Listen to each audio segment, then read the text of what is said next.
안녕하십니까? 안녕하세요. 시끄럽죠? 시끄러워도 내 양은 내 음성을 들으며 라고 말씀하셨기 때문에 또 주님의 말씀은 많은 물소리와 같은데도 그 가운데 독특한 주님의 음성을 듣기 때문에 이 시간 주님이 우리에게 말씀하신 음성을 듣게 되기를 원합니다.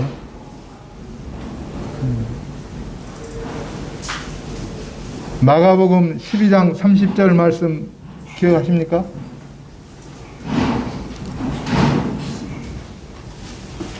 내 마음을 다하고 목숨을 다하고 뜻을 다하고 힘을 다하여 주 너의 하나님을 사랑하라.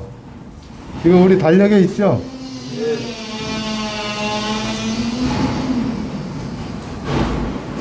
사랑하라. 근데 그것을 마음을 다하고 목숨을 다하고 뜻을 다하고 힘을 다하여, 여기에다가 이제 모여라 이렇게 말하면 어떻게 될까요? 우리는 마음을 다하고 목숨을 다하고 뜻을 다하고 힘을 다하여 모여야 되죠. 근데 성경을 읽어보니까 이렇게 충성을 나타낸 분들이 계시더라고요. 사랑에 대해서 한번 생각을 해보겠습니다. 사랑하는 사람은 어떤 사람일까요? 같이 있고 싶죠? 헤어지기 싫잖아요. 또 좀 늦게 불러내도 귀찮다고 하지 않잖아요. 그냥 흔쾌히 나가고. 존경하죠? 그 다음에 따라가죠? 이 성도님들도 보면은 어떤 모임은 말씀을 잘 전하시는 형제님의 목소리를 다 닮아가요. 그 행동하는 거나 말씀 전하는 거나 이런 것까지도 닮아가더라고요. 이렇게 사랑하는 사람은 그렇게 되죠. 섬기죠. 내가 수고스럽지만 기꺼이 또 따라 나서고 도와주고 이렇게 하잖아요. 이게 사랑이죠. 고린도전서 13장에서 사랑은 오래 참고 그랬잖아요. 참잖아요. 저 사람이 나쁜 마음으로 그렇게 한 게 아니야. 조금 마음에 상함이 있어도 이해하고 참고 이렇게 하잖아요. 이런 게 사랑입니다. 그럼 너는 힘을 다해서 사랑해라. 뜻을 다해서 사랑해라. 목숨을 다해서 사랑해라. 이렇게 할 때 우리는 그렇게 살아야 된다는 거잖아요. 이게 첫 번째 되는 계명이라는 거예요. 율법이 말하는 첫 번째 되는 계명. 두 번째는 뭐죠? 똑같은 거예요. 사랑인데 그 대상이 이웃에게로 가죠. 첫 번째는 하나님을 사랑하라. 두 번째는 이웃을 사랑하라. 그러면 우리는 나쁜 마음 먹을 수가 없잖아요. 미워할 수도 없고. 심지어 성경은 원수까지 사랑하라 그랬으니까, 주님이 그것을 본을 보여주셨으니까 우리 속에 나쁜 마음이 들어가면 안 되잖아요. 어떤 사람을 위해서 불쾌한 마음이 들어가면 안 되잖아요. 그죠? 이게 두 번째 계명이다 이렇게 얘기했거든요.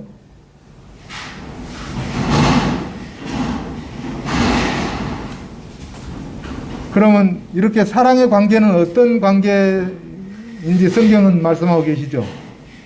창세기 1장에서는 하나님과 사람 사이의 관계를 말씀하셔요. 이게 사랑의 관계거든요. 하나님이 자기 형상대로 우리를 만드셨다고 말씀하실 때 사랑의 관계를 말씀하신 거죠. 그래서 하나님은 우리를 사랑하시고 우리도 하나님을 사랑해야 돼요. 그 다음에 부부관계 두 번째, 그러죠? 남편과 아내. 아담을 만드시고 하와를 만드실 때 아담이 이는 내 뼈 중에 뼈 살 중에 살이다. 그리고 주님도 둘이 한 몸이다. 이건 사랑의 관계거든요. 그 다음에 조금 지나면 어떻게 해요? 부자 간의 관계, 부모와 자식과의 관계, 이것도 사랑의 관계잖아요. 아담이 하와가 자기 형상을 닮은 아이를 낳고 셋이라 했더라. 그래서 사랑의 관계거든요. 그 다음에 형제 관계. 창세기 4장에 나오죠. 그 형제는 누구죠? 가인과 아벨. 근데 사랑의 관계가 안 됐죠. 요한일서에서는 그렇게 해서는 안 된다. 이렇게 말씀하시죠. 사랑의 관계입니다. 이거는 형제 관계뿐만 아니라 나와 이웃과의 관계. 이게 적대 관계가 아니에요. 우리를 만드신 목적은 하나님이 사랑의 관계로 만드신 거죠. 그런데 우리는 이상하게 적대 관계로 살아갈 때가 많습니다. 심지어 교회 안에서도 그래요. 이건 잘못된 거죠. 교회에서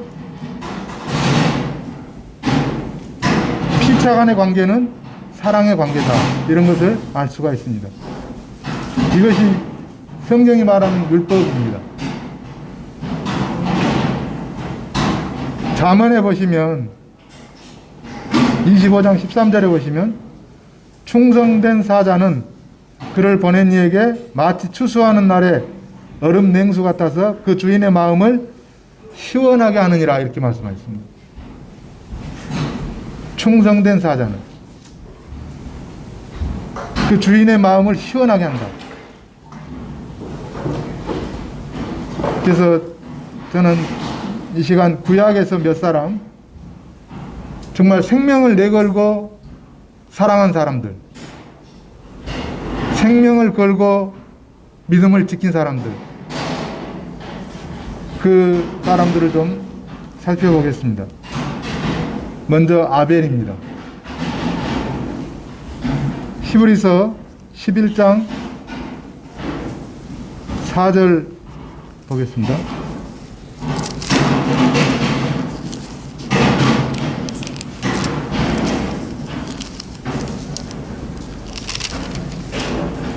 히브리서 11장 4절.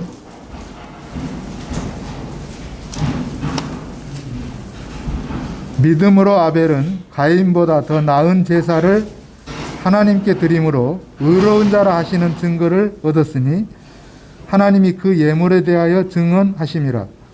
그가 죽었으나 그 믿음으로써 지금도 말하느니라. 한 절만 아벨에 대해서 말씀하신 부분인데 아벨이 어떤 사람이었는지를 잘 드러냅니다. 그는 믿음의 사람이었습니다. 쉽지가 않겠죠. 그런데 부모로부터 아마 하나님에 대해서 잘 들었을 것입니다. 그가 어떻게 믿음의 사람이라는 증거를 얻었느냐 하면은 어느 날 하나님께서 제물을 드리도록 명하셨습니다. 시간이 지나서 그들은 예물을 가지고, 두 형제가 예물을 가지고 하나님 앞에 나왔어요. 가인과 아벨이죠. 가인은 농사한 것으로 가지고 나오고 아벨은 양의 첫 새끼와 그 기름을 가지고 나왔습니다.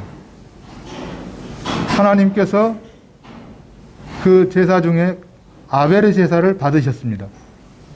아벨의 제사를 받을 때 아벨도 같이 받으신 거죠. 왜 아벨의 제사를 받았습니까? 성경은 그 당시에는 기록하고 있지 않지만 히브리서에서 그가 믿음으로 그렇게 했다는 것을 말씀하십니다. 믿음으로 그렇게 했다고 말할 때 그에게 들려진 분명한 계시가 있었다는 것입니다. 가인은 믿음으로 하지 않았다고 말씀하십니다. 그는 자기 생각대로 한 것입니다. 자기의 방법대로 한 것입니다. 그가 왜 그렇게 했을까요? 그는 하나님의 음성을 듣고 믿음으로 받아들이지 않았기 때문입니다. 그래서 두 사람이 다 하나님의 음성을 들었지만 아벨은 믿음으로 받아들여서 하나님이 기뻐하시는 대로 양의 첫 새끼와 그 기름으로 드렸고, 가인은 자기 생각대로, 자기의 방법대로 자기가 원하는 예물을 취하고 정성이 부족했다고 말할 수는 없습니다. 하나님 앞에 나왔기 때문에. 예물을 드렸는데요. 하나님이 어떤 것을 기뻐하시는지를 거기서도 분명하게 증언하셨습니다. 드러내셨습니다. 그리고 아벨을 의로운 자라고 말씀하셨습니다. 그런데 가인은 그것을 받아들이지 않았습니다. 그는 분개했고 결국은 자기 동생을 시기하고 핍박하고 그 다음에 어떻게 했죠? 죽였습니다. 그의 마음이 하나님의 말씀을 받아들이기를 원하지 않은 것입니다. 그는 예물을 드리기는 했지만 자기 생각대로 한 것입니다. 그래서 주님은 아벨을 일컬어서 믿음으로 그렇게 했다고 말씀하십니다.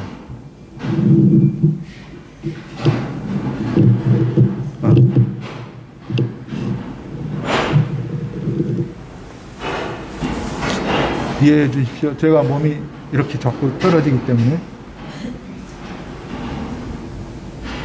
그럴 뿐만 아니라 더 나은 제사를 드렸다고 이렇게 말씀하실 때 그는 예배하는 삶을 살았다는 것을 볼 수 있습니다. 근데 그것 때문에 그에게 뭐가 닥쳤습니까? 죽음이 닥쳤습니다. 그는 믿음으로 살 때 그의 생명을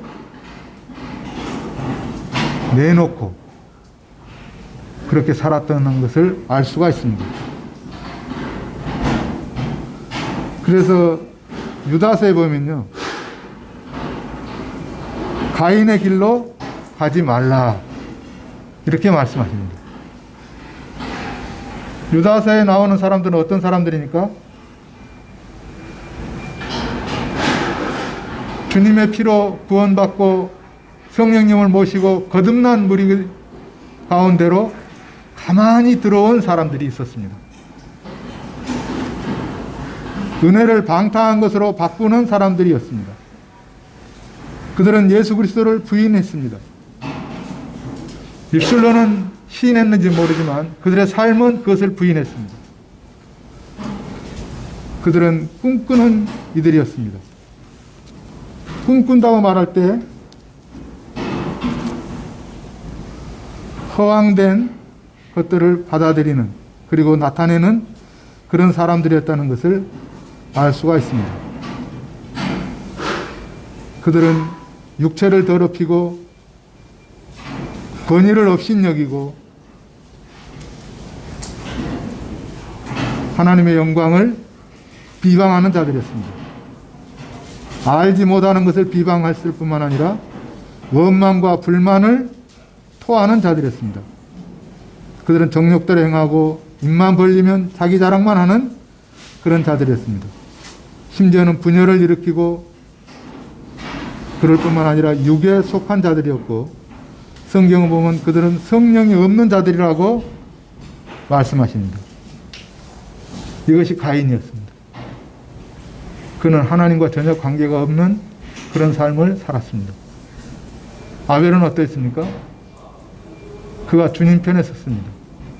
그는 주님의 말씀을 순종했습니다. 그런데 그는 죽임을 당했습니다. 이것이 믿음으로 사는 사람들의 한 축입니다. 결과입니다. 그럼에도 불구하고 아벨은 믿음으로 살았습니다. 그래서 성경 뭐라고 말씀하십니까? 그가 비록 죽었지만 지금도 그는 우리에게 말하고 계신다고 말씀하십니다. 세상은 우리 주님의 오심을 거절하고 주님이 행하신 모든 일을 부정하고 주님을 반대합니다. 그러나 우리는 믿음으로 주님을 구주로 영접하고 그들과는 반대의 길을 가죠. 당연히 세상은 주님을 미워하고 거절한 것처럼 세상은 우리를 미워하고 거절할 것입니다. 그럼에도 불구하고 우리는 어떻게 하라고 말씀하십니까? 가인같이 하라고 말씀하십니까? 아니죠. 아벨같이 하라고 말씀하십니다. 이게 첫 번째, 자기 생명보다도 주님을 더 사랑하는 마음으로 믿음으로 산 사람의 모습입니다. 두 번째, 자기 생명보다 주인을 더 존경하고 높인 그런 사람들이 있습니다. 다윗의 세 장수들 아시죠? 다윗의 세 장수. 다윗이 베들레헴의 성 곁에 있는 샘물을 그리워하고 말 한마디 딱 했는데 세 장수가 그것을 듣고 자기들의 생명을 아까워하지 아니하고 기꺼이 적진에 뛰어들어가서 그 우물물을 길어오잖아요. 그거 한번 생각해 보겠습니다. 사무엘하 23장 13절로 17절.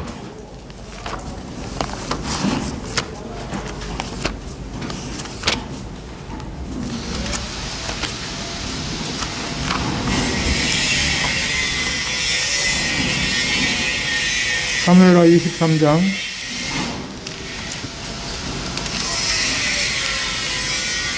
13절로 17절.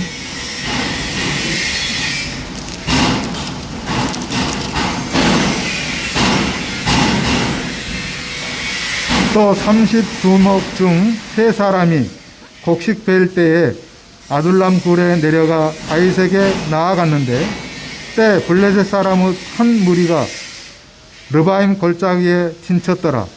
그때 다윗은 산성에 있고 그때 블레셋 사람의 요새는 베들레헴에 있는지라. 다윗이 소원하여 이르되 베들레헴 성문 곁 우물물을 누가 내게 마시게 할까 하매 세 용사가 블레셋 사람의 진영을 돌파하고 지나가서 베들레헴 성문 곁 우물물을 길어가지고 다윗에게로 왔으나 다윗이 마시기를 기뻐하지 아니하고 그 물을 여호와께 부어드리며 이르되 여호와여 내가 나를 위하여 결단코 이런 일을 하지 아니하리이다. 이는 목숨을 걸고 갔던 사람들의 피가 아니니까 하고 마시기를 즐겨하지 아니하니라. 세 용사가 이런 일을 행하였더라.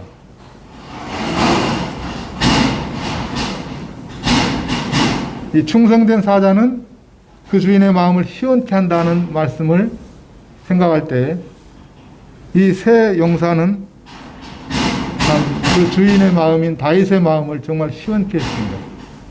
이런 것을 볼 때 우리도 이것을 본받아야 되지 않겠나 생각합니다.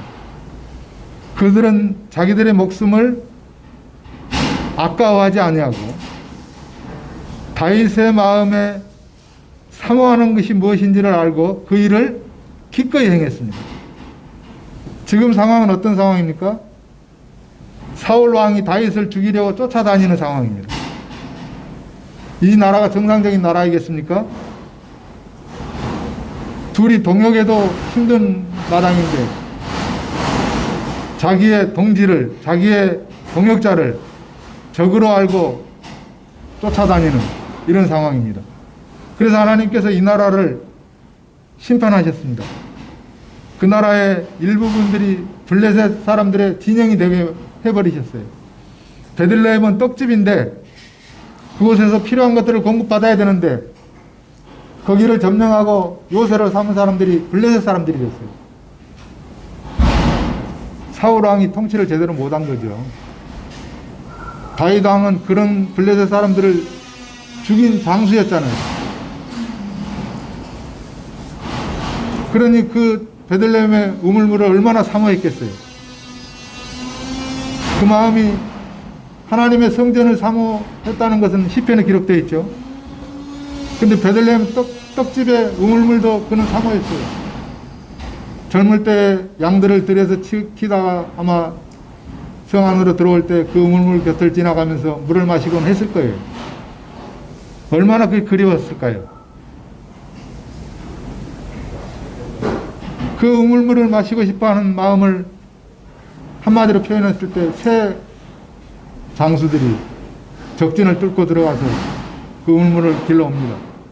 다윗은 그것을 뭐라고 얘기합니까? 이거는 이들의 피와 같습니다. 내가 이 일을 다시는 하지 않겠습니다. 그리고 여호와께 부어드리죠. 이게 생명을 걸고 주군을 섬긴 그런 모습이잖아요. 우리 주님이 우리의 주가 되시잖아요. 그분이 종종 목마르다고 말씀하실 때가 있으시잖아요. 그분이 우리에게 지금은 추수할 때가 되었다고 말씀하시고, 우리로 하여금 깨어 일어나라고 말씀하시고, 너희 구속이 가까웠다고 말씀하시고, 이렇게 말씀하시잖아요. 그러면 그 주님의 마음을 시원하게 해드릴 수 있는 용사들이 나와야 되지 않겠습니까? 내가 비록 큰 일은 못할지라도 주님 깨어서 주님 오심을 고대하고 소망합니다. 이런 고백을 하면서 그분의 마음을 시원케 하는 그런 삶을 살아야 되지 않겠습니까? 이들은 이름이 없습니다. 단지 새 용사라는 기록뿐입니다. 그들은 그런데 인도자들이었습니다. 두목이라고 그랬잖아요. 이름 없이, 아마 이름이 있었겠죠. 근데 여기는 기록을 안 했어요. 자신의 생명보다는 더 사랑하는 다윗을 위해서 기꺼이 그 생명을 내어놓았습니다. 우리도 이러하게 되기를 참 원합니다. 세 번째로 생각해 보고 싶은 분이 있어요. 제가 그냥 이렇게 중간중간에 말씀드리니까 여러분들이 묵상해 보시기 바랍니다. 여자 왕비 누구죠? 에스더. 에스더가 뭐라고 고백합니까? 죽으면 죽으리다. 이게 믿음의 고백이잖아요. 그는 바벨론 왕비가 되죠. 바벨론이 맞죠? 페르시아입니까? 하여튼 모르드게의 조카입니다. 하만이 모르드게가 괘씸해가지고 자기한테 절을 하지 않고 자기를 높이지 않으니까 모르드게만 죽이는 게 아니라 그 민족 전체를 죽여야 되겠다 그래가지고 왕의 조서를 받아가지고 이제 어인을 하고 공문을 보내죠. 그게 이제 12월 13일 날 모든 유대인들을 죽이라고 말합니다. 근데 공교롭게 그때 에스더가 아하수에로 왕의 왕비로 있는 때였습니다. 모르드게가 그 공문을 보고 왕이 이제 어인이 찍힌 그 공문을 왕비에게 보내면서 왕 앞에 나아가서 우리 백성들을 구해달라고 해라. 근데 내가 왕 앞에 나간 지가 한 달이나 지났고 왕은 나를 부르지 않는데 내가 어떻게 가겠습니까? 내 임의로 갔다가 왕이 나를 죽일 겁니다. 그러니까 모르드게가 뭐라 합니까? 너는 왕궁에 있기 때문에 홀로 면하리라고 생각하지 말라. 네가 이때 나서서 구원의 길을 열지 않는다면 하나님이 우리를 다른 방법으로 구원하시겠지만 너는 멸망할 것이다. 그러니까 에스더가 저를 위해서 금식해 주십시오. 금식 기도하십시오. 제가 3일 동안 금식 기도한 후에 왕에게 나아가는데 죽이면 죽으리다. 이런 말을 합니다. 그는 왕비가 되었지만 여전히 그의 마음에는 하나님을 잊을 수 없는, 하나님을 섬기는, 하나님 앞에 그 문제를 가지고 와서 기도하는 그런 사람이었습니다. 우리 사람들이 그렇게 쉽지가 않죠. 자기 신분이 어느 날 갑자기 최고의 위치에 오른다. 그런데도 신앙을 여전히 가질 수 있다는 것은 쉬운 일이 아니겠죠. 그것도 우상 숭배하는 나라, 자기 신앙을 숭배하는 나라를 점령해서 전체를 흐트러뜨리고 멸망시키고 그런 나라 가운데서 옛날에 섬기던 그 하나님을 여전히 섬긴다? 정말 쉬운 일이 아닐 것입니다. 그러나 에스더는 그렇게 했습니다. 그는 문제가 생겼을 때 먼저 하나님 앞에 기도했습니다. 그는 금식하며 기도했습니다. 하나님만이 구원해 주실 분이라는 것을 그는 알았습니다. 그럴 뿐만 아니라 자신을 자기 백성들과 동일한 위치에 놓았습니다.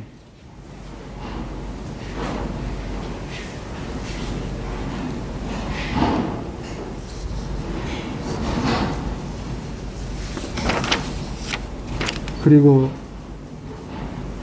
백성들의 고통이 자신의 고통임을 알았습니다.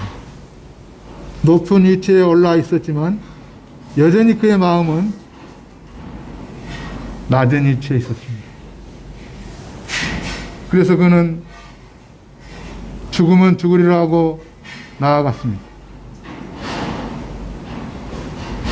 그런데 참 주님이 지혜를 주셔서 하만이 그것을 계획하고 이스라엘을 멸절시키려고 했다는 것을 드러내는데요. 그런 말씀을 읽으면 얼마나 감동이 되는지. 우리가 구원받은 것을 거기에서 비교해보면 똑같아요. 우리도 멸망을 당할 수밖에 없는 자들이었습니다.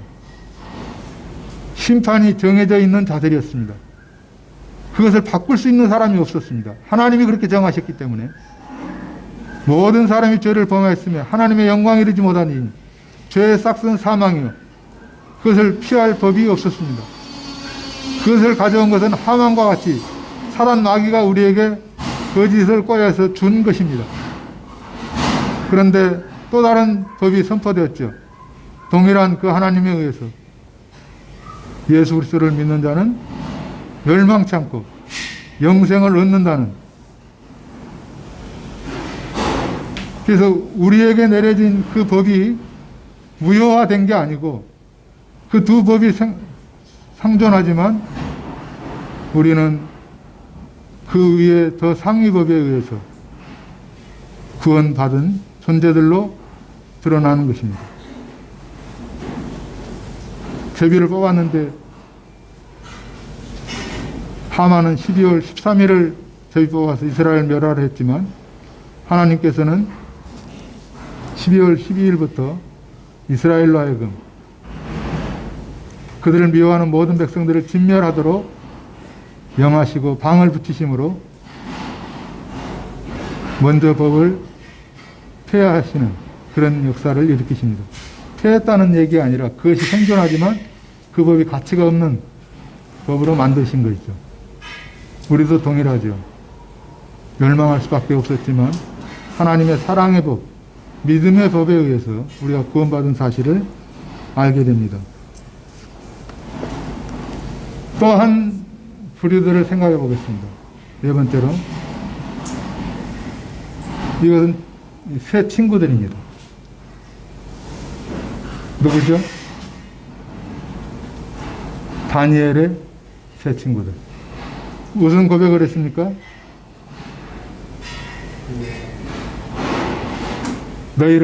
너희가 절하지 아니하면 풀무불에 던져넣겠다. 그런데 그 풀무불은 평소보다 7배나 더 뜨거운 풀무불입니다. 새 친구들이 뭐라고 얘기합니까? 왕이여, 우리는 그렇게 할 수 없습니다. 왕이 그렇게 한다 할지라도 하나님이 우리를 건져내실 것입니다. 만약에 하나님이 우리를 건져내시지 않는다 할지라도 우리는 여전히 그 하나님을 믿습니다. 그리 아니하실지라도 우리는 하나님을 믿는다.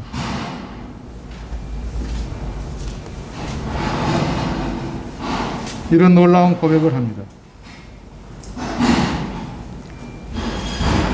하나님은 맹렬히 타는 풀무불에서 우리를 능히 구원하시는 분이십니다. 우리를 질병에 들지 않게 하시고 보호하시고 지키시는 분이십니다. 그런데도 불구하고 우리가 종종 질병에 걸리고 어려움을 당하고 연약함을 느끼고 때로는 힘들어서 내가 계속 더 이상 할 수 있을까 좌절을 하고 그런 때가 옵니다. 그러할지라도 우리는 주님을 버릴 수가 없습니다. 그래서 이 다니엘의 세 친구들은 하나님의 절대 주권을 인정한 사람들입니다. 내가 비록 하나님을 이렇게 믿지만 그 하나님이 내게 그렇게 안 해주신다 할지라도 그 하나님은 여전히 내 하나님이십니다.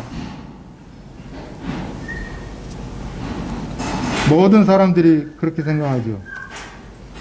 만사형통하리라. 믿음으로 사는 자는 만사형통하리라. 찬송가 좋아하시잖아요.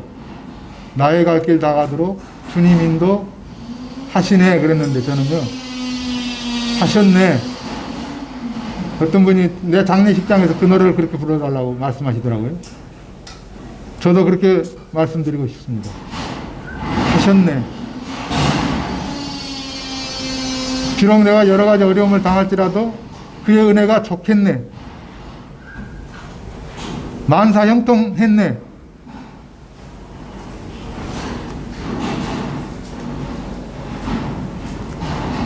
이것이 하나님이 우리를 향하신 그분의 뜻입니다. 종종 우리는 연약함 가운데 들어갈지라도 또 내 생각과는 다른 어떤 결과들이 주어질지라도 다니엘의 세 친구들처럼 생명을 돌아보지 아니하고 나를 지키시는 그분이 하나님이심을 여전히 고백하고 내가 믿는 그분은 내가 요구하는 대로 해주지 아니하실지라도 나의 주이시고 절대 주권자이시기에 나는 그분을 믿네라고 고백할 수 있어야 됩니다. 성경은 그렇게 말씀하시잖아요. 우리가 믿는 거로 말한다. 우리가 믿는 것을 말하는 것이지 믿지 않는 것을 말하는 게 아니죠.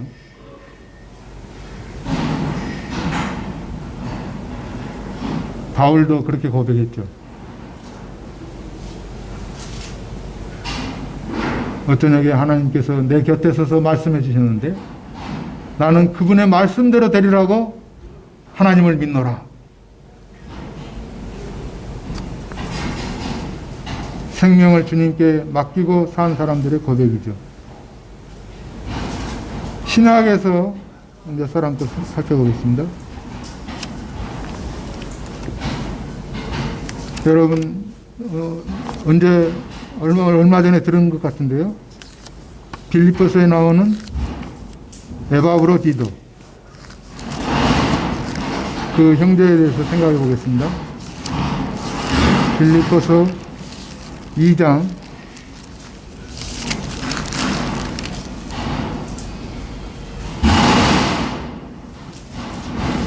23절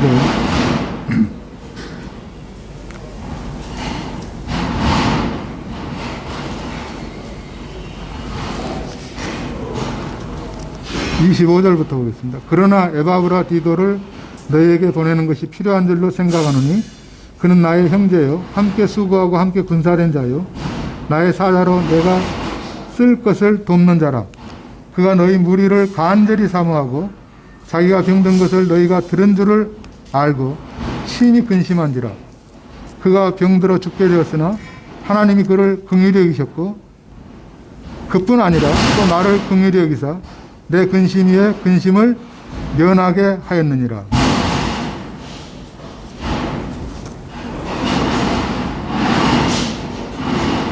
성경은 죽기에 이르러도 자기 목숨을 돌아보지 아니하고 이렇게 말씀하셨습니다. 에바브라디도 어떤 일을 했습니까?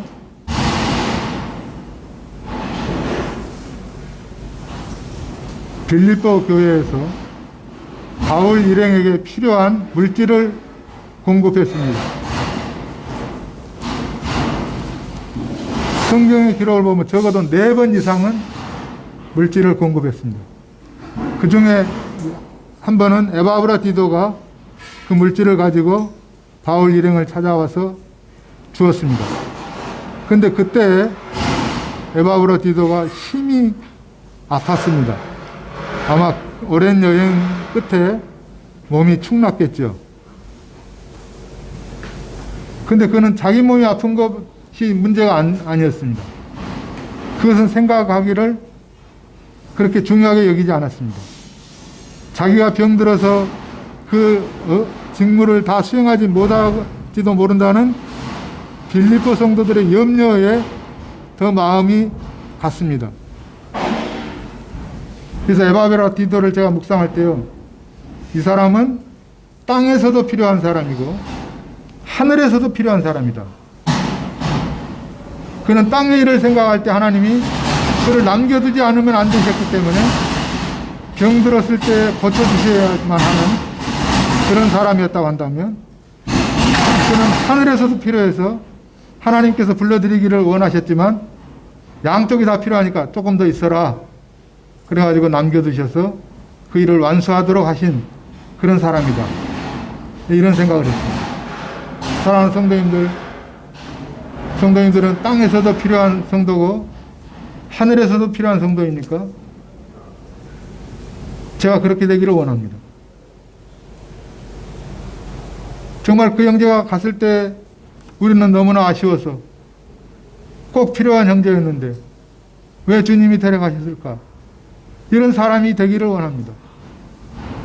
하늘에서는 또 그가 오는 것을 환영해서 주님이 벌떡 일어나셔가지고 양팔을 벌리고 잘 왔다, 이제 쉬어라, 이렇게 말하는 사람이, 환영을 받는 사람이 되면 얼마나 좋겠습니까? 에바브라 디도처럼 말입니다. 에바브라 디도는 그러한 사람이었습니다. 빌립보 교회가 그가 병들었다는 것을 들을 때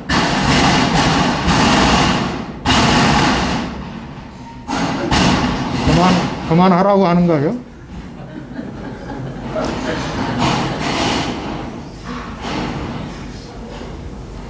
사랑하는 형제 자매님들, 우리는 에바브라 디도가 되면 좋겠습니다.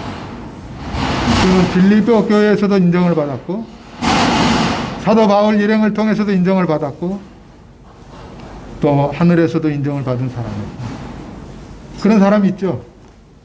요한 3서에 누구죠?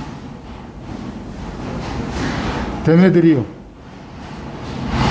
그는 성도들로부터도 진리로부터도 인정을 받았다고 말씀하십니다.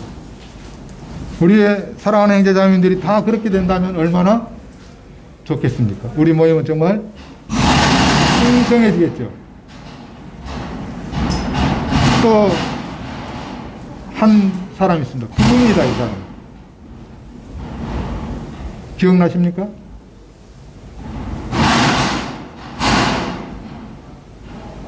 아굴라와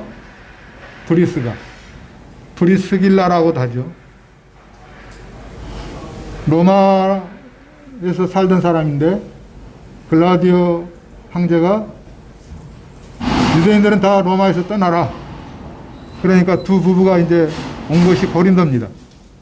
근데 사도 바울이 고린도에 있다가 부부가 오는 것을 보고 만났는데 업이 같았어요. 천막 만드는 일을 같이 했거든요. 그래서 사도 바울이 그 집에 들어갔습니다. 또 이 브리스길라 아굴라는 기꺼이 집을 개방해서 그들을 영접했습니다. 그리고 오랜 시간이 지나서 그 집에서 교회가 모이는 것을 성경 기록하고 있습니다. 근데 브리스길라와 아굴라가 사도 바울을 위해서 뭘 내놨습니까? 집을 내놨죠. 그것만 내놨습니까? 목이라도 내놨다고 했습니다. 그는 죽음을 이미 삶을 이미 넘겨준 것입니다.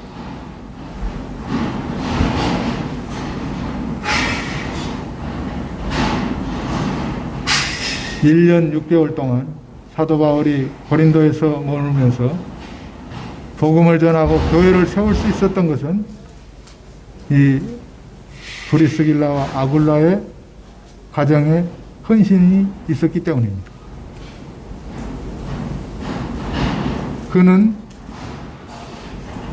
동역자일 뿐만 아니라 분사요, 수고하는 자요, 집을 개방해서 많은 사람들이 오고 가도록 한 사람이요. 그럴 뿐만 아니라 성도들을 말씀으로 세우는 이런 일을 한 사람입니다. 아볼로를 아시죠?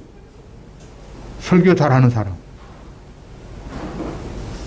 많은 사람을 말씀으로 굴복시키고 그런 일을 한 사람. 그런데 그가 부족한 게 있었죠. 하나님의 도에 대해서 잘 모르는 부분이 있었거든요. 브리스길라와 아굴라가 그를 집에 데리고 와서 아마 대접하면서 교제하고 말씀을 가르쳐주고 이렇게 했어요.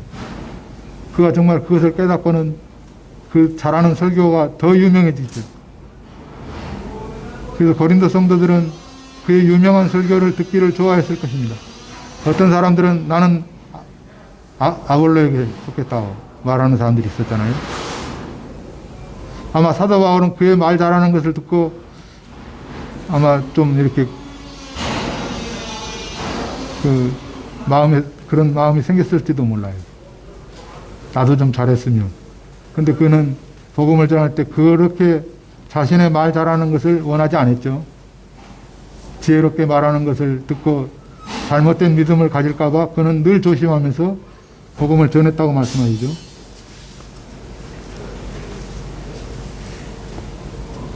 브리스길라와 아굴라.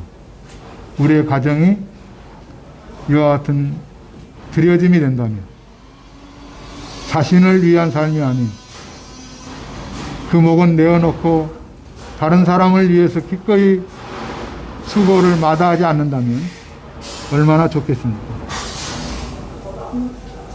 끝으로 바울에 대해서 생각해 보십시오. 사도 바울은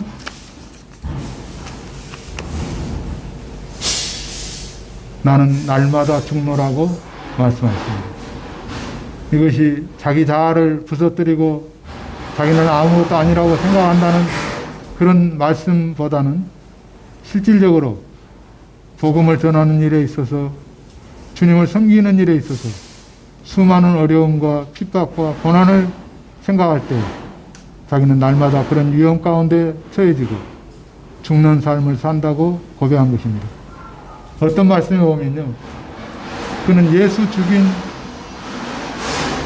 그 시체를 자기 등에 짊어지고 산다고 말씀하신 것도 있습니다. 고린도후서 4장에 보시면 그는 늘 죽음과 가까웠습니다.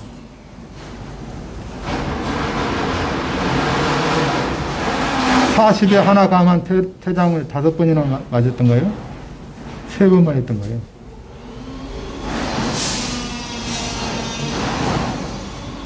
다섯 번 맞은 적 언급했고 3번 맞은 거 언급했죠. 태장으로 맞았고 또 뭐 그냥 5번 매를 맞았고 그랬죠. 또 돌에 맞아서 죽은 적이 있었죠. 그때 어디로 올라갔을까요? 그는 3층천에 올라갔다고 그러죠. 그때 말할 수 없는 말을 들었다. 말할 수 없는 말이 뭘까? 비밀스러운 말일까? 아니면 표현을 못하는 말일까? 저는 표현을 못하는 말일 거라고 생각합니다. 셋째 하늘에 올라와서 그런 말을 들었죠. 이 땅의 언어로는 감당이 안 되는. 그러나 그는 주님 앞에서 날마다 죽는다고 고백합니다.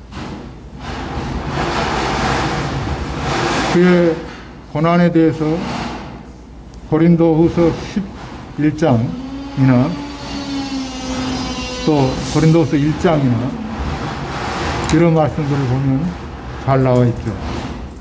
그러하면서 그는 여전히 주님을 위해서 충성스러운 삶을 사셨습니다. 자기 생명을 내어놓고 그런 삶을 살았습니다. 이들은 추수하는 날에 그 주인의 마음을 시원케 한 그런 분들이었습니다. 형제자매님들도 우리의 삶이 그렇게 되기를 참으로 원합니다. 주님의 마음에 핫한 그런 삶이 되기를 원하고 또 그런 인정을 받게 되기를 원합니다. 아벨이 그러했고 에녹은 그래서 주님이 데려가셨고 아브라함도 그러했고 믿음의 사람들이 다 그러했죠. 그러나 제가 몇 사람만 놓쳤는데요. 묵상해 보시고 우리 마음에 이런 굳은 확신과 소망 가운데 삶을 살게 되기를 원합니다. 이상입니다.